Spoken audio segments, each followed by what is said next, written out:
Salut! Regan Tox était une jeune femme de 21 ans, brillante et pleine de vie. C'était une fille sérieuse et studieuse qui était sur le point d'obtenir son diplôme de psychologie. Malheureusement, un soir de février 2017, alors qu'elle terminait son service dans le restaurant dans lequel elle travaillait, en parallèle de ses études, elle va croiser la route d'un dangereux prédateur.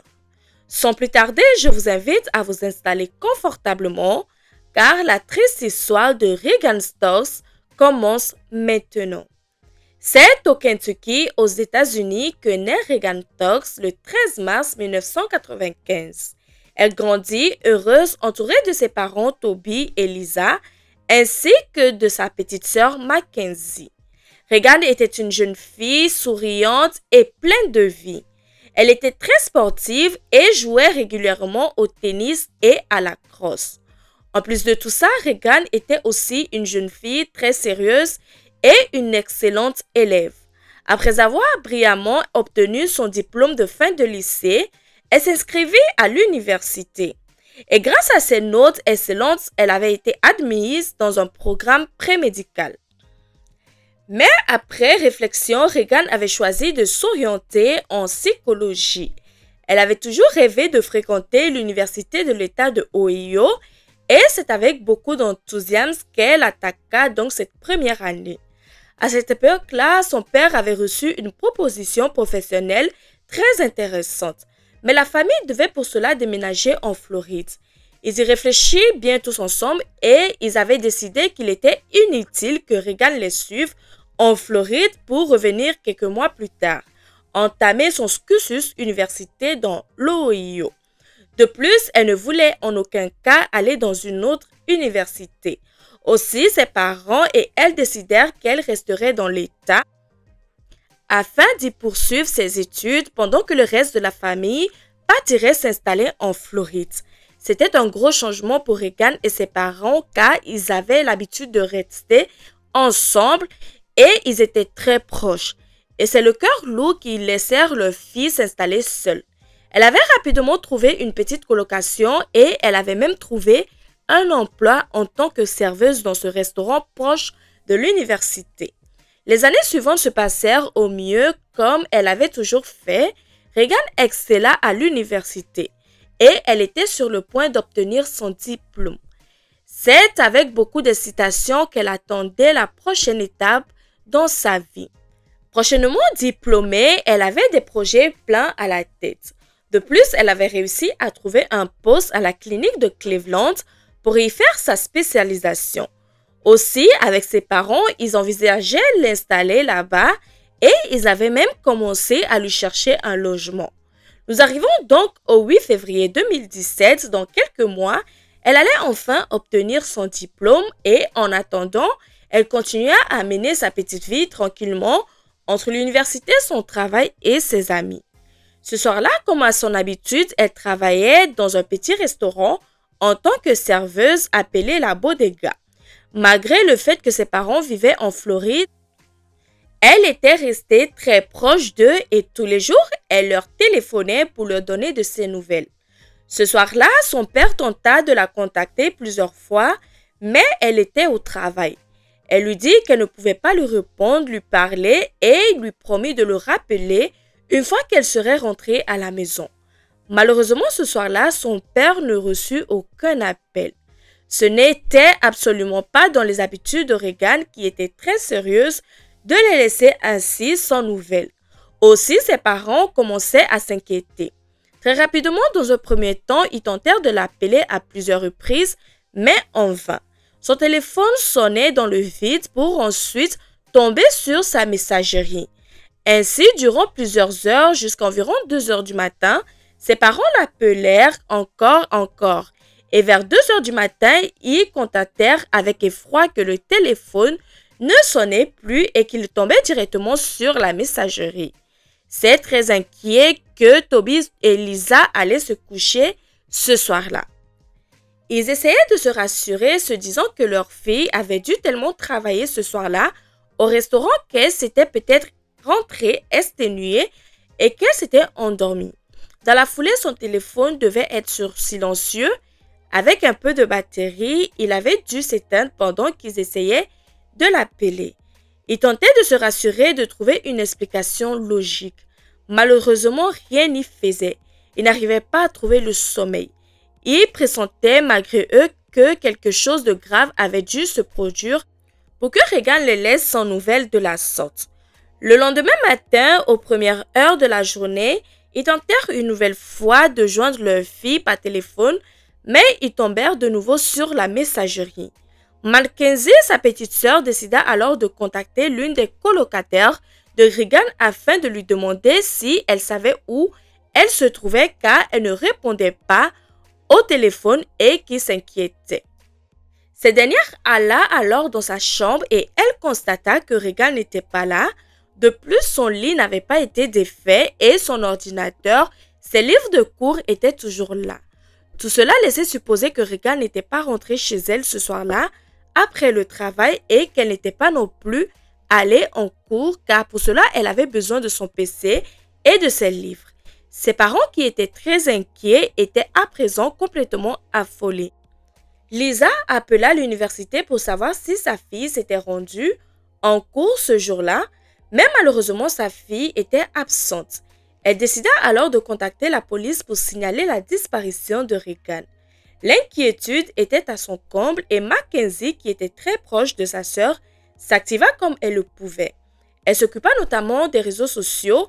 Elle avait pris l'initiative d'envoyer des messages à toutes les personnes qui connaissaient sa sœur afin de leur demander s'ils l'avaient vue. Mais personne ne l'avait vue. Ses amis et ses colocataires furent de même. Ils inondèrent les réseaux sociaux de la photo de Regan et la nouvelle de sa disparition devint rapidement virale. Malheureusement, avant même que les recherches ne débutent, les parents de Regan reçoivent un terrible appel le matin même. Un homme se promenant dans le parc environ 3 km du lieu du travail de leur fille est tombé sur le corps sans vie d'une jeune femme. Le promeneur, face à cette terrible découverte, contacta immédiatement la police. Lorsque les policiers arrivent sur place, ils procédèrent aux premières constatations. Le corps était bien celui d'une jeune femme, il était complètement nu et visiblement elle avait été tuée de 2 balles dans la tête. Malheureusement, rien ne pouvait les renseigner sur l'identité de la victime. Elle n'avait pas de papier sur elle et, comme je vous l'ai dit, le corps était entièrement nu. Il cherchait dans les alentours le moins d'indices lorsqu'il reçut un appel du central. Une jeune étudiante était portée disparue après avoir quitté son emploi le soir précédent. Elle n'avait plus donné de signe de vie. Personne ne l'avait vue. Et comme vous vous en doutez, malheureusement, ce corps sans vie retrouvé nu était bel et bien celui de Regan Tox. L'annonce de la découverte du corps de Regan fut un véritable choc pour toute la communauté. La famille était sous le choc. Elle était totalement bouleversée. Très rapidement, un sentiment de peur répandit dans toute la ville. En effet, depuis quelques jours, il y avait eu une série d'attaques violentes près de l'université. Tout le monde commença à se poser des questions et à se demander si ces attaques avaient un lien avec la mort de la pauvre Regan. Y avait-il un agresseur en série en train de rôder dans la ville? Les enquêteurs tentaient de retrouver la voiture de la jeune femme. Celle-ci avait également disparu et ils espéraient pouvoir trouver des indices, des preuves à l'intérieur. Elle fut retrouvée le lendemain matin, environ 15 km du parc où le corps de la pauvre Regan avait été découvert. Et effectivement, en analysant son véhicule, ils vont découvrir plusieurs choses intéressantes. Déjà, premièrement, la voiture sentait fort l'essence. Cela laissait supposer aux enquêteurs que quelqu'un avait tenté de lui mettre le feu, sans doute pour faire disparaître des preuves. Ils retrouvaient d'ailleurs à l'intérieur de la voiture un bidon d'essence ainsi que des mégots de cigarettes. Ils demandaient immédiatement à la famille de la victime si elle fumait, mais Regan ne fumait pas. Les mégots appartenaient donc peut-être au meurtrier. Ils furent donc envoyés afin d'être analysés. Quelques heures plus tard, une enquête de proximité leur permit de découvrir qu'un bidon d'essence similaire à celui trouvé dans la voiture avait été acheté dans un magasin la nuit du meurtre. D'ailleurs, l'acheteur avait été filmé par des caméras de vidéo de surveillance du magasin. Quasiment au même moment, ils reçoivent les résultats des tests ADN prélevés sur les mégots de cigarettes et bingo! L'empreinte ADN correspondait à celle d'un homme fiché comme délinquant sexuel depuis 2010, soit depuis 7 ans. Cet homme se nommait Brian Goldsby et il avait 32 ans. Il ressemblait très à l'homme filmé dans le magasin. Quelques années auparavant, une mère de famille enceinte avec son fils de 2 ans se gara sur un parking. Au moment où elle était en train de se garer, Brian surgit par derrière et lui mit un couteau à la gorge et l'obligea à remonter dans la voiture et à démarrer. Ils s'arrêtèrent à plusieurs guichets automatiques pour y retirer de l'argent avec la carte de la jeune femme enceinte. Et après cela, il la força à le reconduire chez elle. Une fois arrivé de nouveau, il la força à lui pratiquer une fellation. Ensuite, il l'obligea à se laver les dents et à cracher pour s'assurer qu'il ne laissait aucune trace. Après cela, avant de partir, il vola un lecteur de DVD neuf qu'elle avait chez elle, puis il disparaît. Après cette terrible agression, il fut arrêté. L'ADN prouva sa culpabilité. En effet, les policiers retrouvaient des traces de son ADN dans la voiture, mais également dans la chambre de la victime. Malheureusement traumatisée et totalement sous le choc, la victime refusa de témoigner. Elle avait bien trop peur de l'affronter de nouveau. Brian put ainsi passer un accord alors qu'il était accusé de vol à main armée, de 3 enlèvements et d'agression sexuelle. Il plaida coupable aux accusations de vol à main armée et de tentative d'agression sexuelle. Ainsi, il fut seulement condamné à 6 ans de prison. Et le plus inquiétant dans cette affaire, c'est qu'il était en liberté depuis 3 mois avant le meurtre de la pauvre Regan. Une fois l'ADN reçu, les policiers pourraient le localiser. Car aussi incroyable que cela puisse l'être, il était équipé d'un bracelet électronique depuis sa libération. Il logeait d'ailleurs dans un foyer depuis 3 mois et il fut arrêté là-bas. Brian fut immédiatement amené au poste de police afin d'y être interrogé. Et aussi incroyable que cela puisse paraître, c'est le même policier que celui qu'il avait interrogé 6 ans auparavant qui était de nouveau en charge de cette enquête. Il se souvenait parfaitement de lui car ce n'était pas tous les jours qu'il s'occupait d'un criminel coupable d'avoir agressé sexuellement une femme enceinte devant son petit garçon de 2 ans.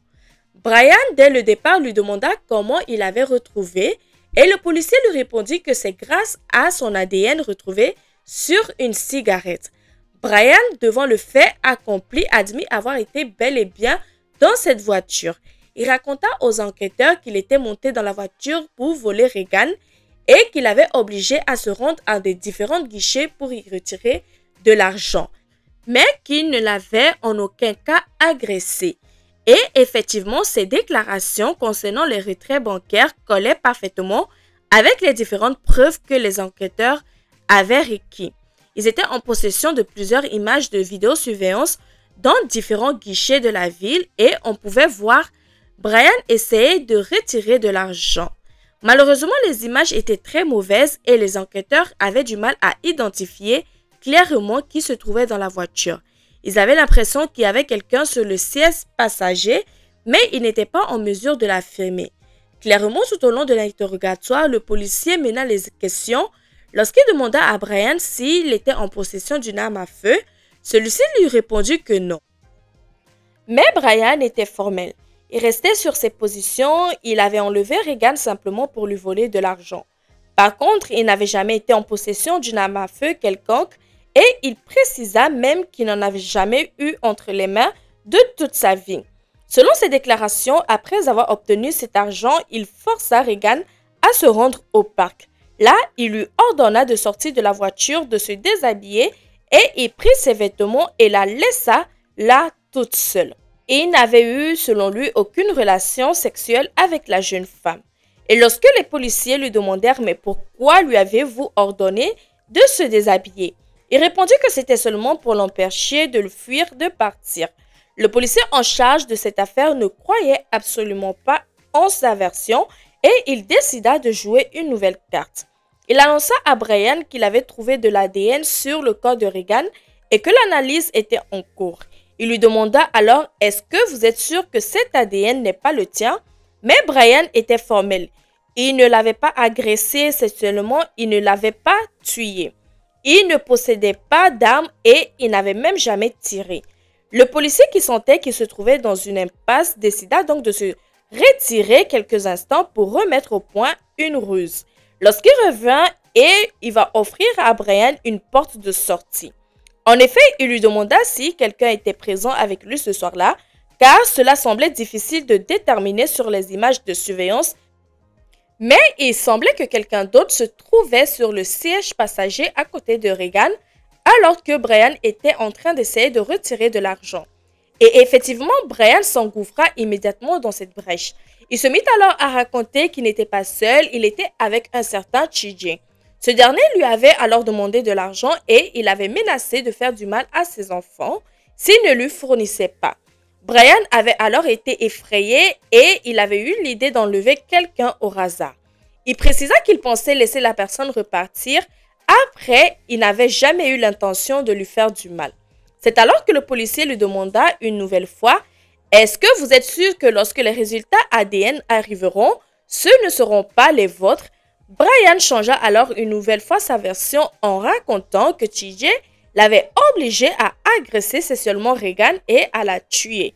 Il était effrayé, il pensa à ses enfants et n'avait pas eu d'autre choix que de s'exécuter. À ce moment-là, l'enquêteur lui dit qu'il le croyait et, galvanisé par cela, il avait accepté même de lui montrer à quel endroit il avait selon lui été forcé de jeter les vêtements de Regan, ainsi que de son téléphone. Il permit même aux enquêteurs de retrouver l'arme du crime dans une bouche d'égout avec 2 boîtes de balles. Mais Brian n'était pas en mesure de donner une seule information valable pour permettre aux enquêteurs d'identifier ce dernier, TJ. Il ne connaissait pas son véritable nom ni son adresse. Selon lui, il l'avait simplement déposé dans un complexe d'appartements au nord de la ville. Seulement voilà, les enquêteurs, comme ils s'en doutaient, ne tardèrent pas à découvrir que tout cela était faux. L'analyse de son bracelet GPS contredisait sa version. Il ne s'était jamais rendu là-bas. Par contre, son bracelet permit aux enquêteurs d'avoir une vision plus précise de ce qui s'était passé cette nuit-là. En effet, il donnait son emplacement toutes les minutes, mais malheureusement, personne ne le surveillait. Sinon, il se serait rendu compte que depuis plusieurs semaines, ils enfreignaient le couvre-feu régulièrement, ce qui constituait une violation de sa liberté conditionnelle. Et cela aurait dû le reconduire immédiatement en prison. Les policiers réussirent à retracer avec précision les déplacements de Brian ce soir-là. Et voici ce qui se passa. Ce soir-là, dans la soirée, Brian se rendit en bus dans le quartier animé de la ville, se trouvant près de l'université. Il arriva à 19h49, tel un prédateur. Pendant plus d'1 heure, il traîna à la recherche d'une potentielle victime. C'était un quartier très animé, il y avait beaucoup de bars et de restos, et c'est d'ailleurs là que les jeunes étudiants avaient pour habitude de sortir. Malheureusement, c'est dans ce quartier que travaillait aussi la pauvre Regan. Et alors qu'elle finissait son travail à 21h, elle croisa le chemin de Brian en se rendant à sa voiture. Le GPS indiqua l'endroit exact où était garée la voiture de Regan. Il avait enfin trouvé la proie idéale et il passa alors à l'attaque. Et comme il y a 6 ans, il la força à monter avec lui dans sa voiture et lui ordonna de se rendre dans un guichet automatique. Là, il tenta de retirer $500, mais le retrait lui fut refusé. Il remonta donc dans la voiture de Regan et, en colère, il lui ordonna de se rendre dans une rue sombre où il va l'agresser sexuellement. Selon son GPS, il resta stationné là durant 12 minutes. Et à 22h30, il se rendit dans un second guichet automatique où cette fois-ci, Regan retira $60. Et après avoir obtenu ce qu'il voulait, Brian lui ordonna de retourner près du bar Bodega où elle avait été enlevée afin qu'il puisse récupérer plusieurs effets personnels qui cachaient dans une ruelle. Ils y restaient quelques minutes puis ils se dirigèrent vers le fameux parc. Mais en chemin, ils firent demi-tour pour s'arrêter dans une station-service. Bien que les images de caméras de surveillance sont très mauvaises, on peut apercevoir Brian mettre l'essence dans la voiture. C'est à 23h43 qu'ils quittèrent la station d'essence en direction du parc. Et là, l'analyse de son GPS révéla qu'il n'y resta que 3 minutes, 3 petites minutes. Il lui ordonna alors de sortir de la voiture et l'emmena sur un grand terrain à proximité. Là, il lui ordonna de se déshabiller entièrement. La pauvre Regan, j'imagine, devait être totalement terrifiée. Elle eut juste le temps de lui dire « Je veux vivre, s'il vous plaît ». À ce moment-là, froidement, tel un monstre qu'il était, Brian lui tira une première balle par derrière. La jeune femme tomba alors immédiatement au sol et il acheva ensuite d'une seconde balle dans la tête. Après cette exécution, à minuit 18, il quitta le parc et se rendit dans une nouvelle station de service où il acheta un bidon d'essence. Il stationna alors la voiture à quelques pâtés de maison du foyer dans lequel il logea et tenta de lui mettre le feu, mais en vain. Après cela, il se rendit chez sa petite amie pour lui offrir alors le sac de Regan comme cadeau de Saint-Valentin, comme si rien n'était. En mars 2018 s'ouvrit le procès de Brian. Il devait être jugé pour 9 chefs d'inculpation pour meurtre aggravé, enlèvement et agression sexuelle. Et pour sa défense, les avocats de Brian affirmèrent que ce n'était pas lui qui avait tué Regan, c'était le fameux Chiji. Lui n'était pour rien. Il était malheureusement lui aussi une victime dans cette affaire. Il avait été forcé par ce Chiji à abuser de la pauvre Regan, ce qui expliquait que son ADN était retrouvé sur la victime. De plus, il avait été également le témoin impuissant de la froide exécution de la jeune femme. C'était selon lui, là encore, le Chiji qui avait tiré. Mais son histoire ne tient pas bien longtemps. 3 témoins se succédèrent à la barre pour raconter que la nuit du meurtre, ils avaient vu Brian avec une arme à feu identique à l'arme du crime, alors qu'il avait toujours affirmé ne jamais avoir eu une arme entre les mains. Sa petite amie vint elle aussi à la barre. Elle raconta l'avoir vu débarquer chez elle la nuit du meurtre au volant de la voiture de Regan. Il lui avait raconté qu'il venait de l'acheter pour $600 et il lui avait donné le sac de Regan en cadeau. Et il lui avait montré l'arme du crime qu'il avait toujours sur lui. Personne ne crut en la version de Brian. Il fut reconnu coupable de tous les chefs d'accusation. La question qui reste à se poser était fallait-il le condamner à mort alors que le jury était sur le point de se retirer pour statuer son sort. Il prit la parole et pour la première fois, il reconnut les faits. Oui, c'était bel et bien lui qui avait tué Regan. Il n'avait jamais eu de deuxième homme, il avait agi seul. Il demanda alors qu'on épargne sa vie sous les yeux des parents de Regan, alors qu'il avait froidement abattu leur fille après l'avoir enlevée, agressée, et l'avait obligée à se déshabiller pour ensuite l'abandonner. À son retour, les jurés qui n'avaient pas été en mesure de se mettre d'accord concernant la peine de mort, car 2 d'entre eux avaient eu pitié de Brian en raison de son terrible enfance, et il fut condamné à perpétuité sans possibilité de libération conditionnelle. Les parents, à l'annonce de cette nouvelle, étaient alors en pleurs. Brian fut également condamné à 66 ans de prison supplémentaire, car il fut aussi prouvé que c'était lui qui, durant plusieurs semaines, avait perpétré des attaques violentes qui avaient eu lieu près du campus. C'est ainsi que notre histoire se finit ici. Je vous remercie d'avoir regardé la vidéo. N'oubliez pas de liker, de partager, de